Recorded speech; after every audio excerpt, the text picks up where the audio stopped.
Welcome back to BYU Sports Station. We are live in Studio B on a very busy Monday alongside Dave McCann. I am Spencer Linton. Let's bring in another fantastic person to the conversation, shall we? He is BYU TV football analyst, a former NFL and BYU linebacker, David Nixon, joining the program over Zoom. Dave, great to see your face. Welcome to the program on a Monday. Let's talk some football, even though there's only one game left, the Super Bowl. And we don't have a BYU player in it, but we do have a former BYU. Well, I guess in a way he's in it as the head coach, and Andy Reid. And that got us thinking, like, is he the most accomplished former BYU Cougar ever? I mean, he's up there with Steve Young and Danny Ainge. Where do you think Andy Reid fits in that combo? I mean, he's got to be up there with the potential now to, I love the storyline that he's facing his old team in the Philadelphia Eagles, right? And the fact that he's to square off with them for a Super Bowl, and I imagine the emotions that are going through him. But to do what he's done, and like I said, with different teams and the longevity, I mean, I've watched clips of him.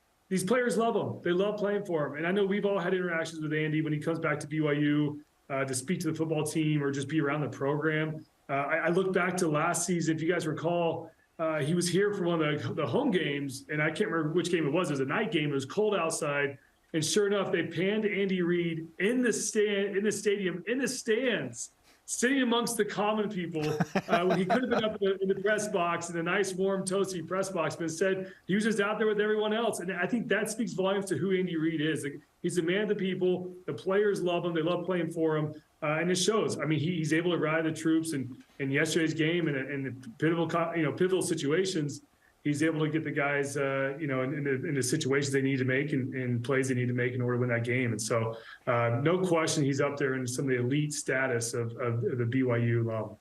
So now, with a couple of weeks to rest up and get everybody healthy, can he go and beat the Eagles, his former team, in the Super Bowl in a couple of weeks?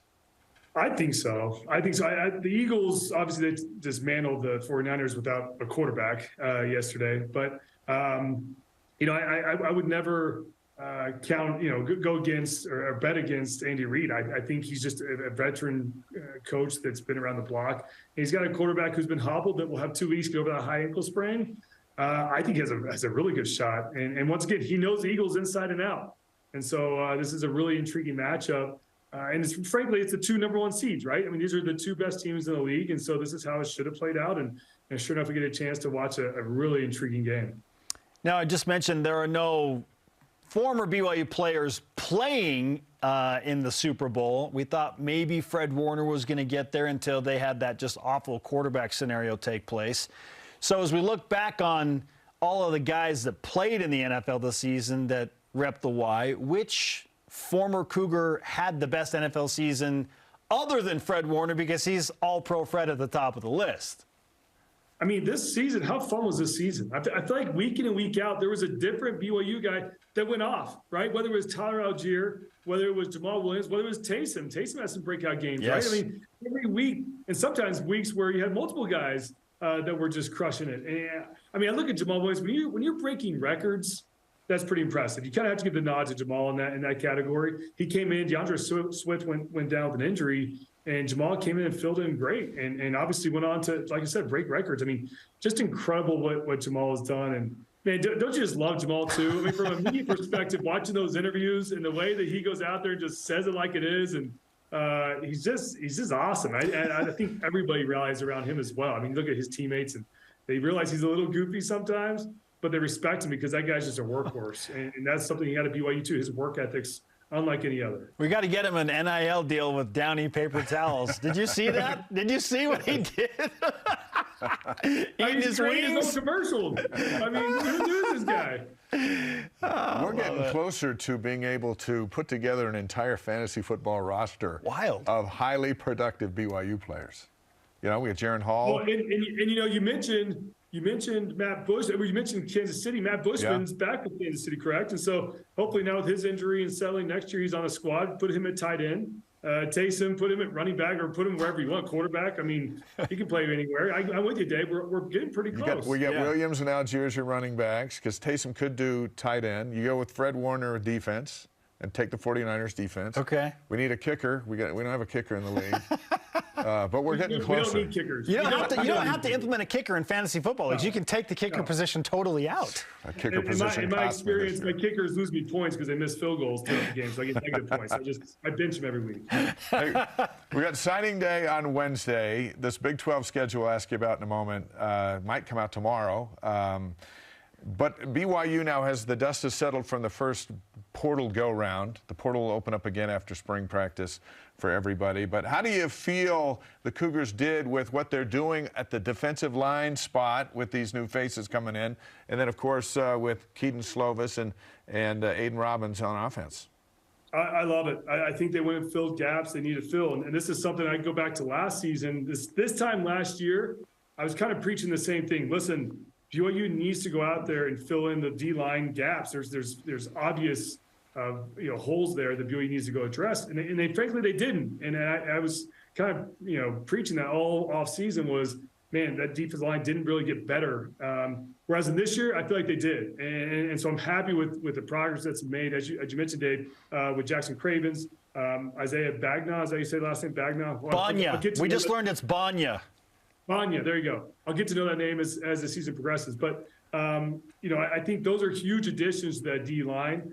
And what I love about this coaching staff is they knew exactly who they were trying to get. They know the scheme they're going to try and implement, and they went after those exact transfer portal guys and recruits. And I think that's what we're seeing. We're seeing a shift of this new mindset of what defense they plan to run and what's the personnel they need to fit that defense, and they're going after those guys. Of course, it makes sense.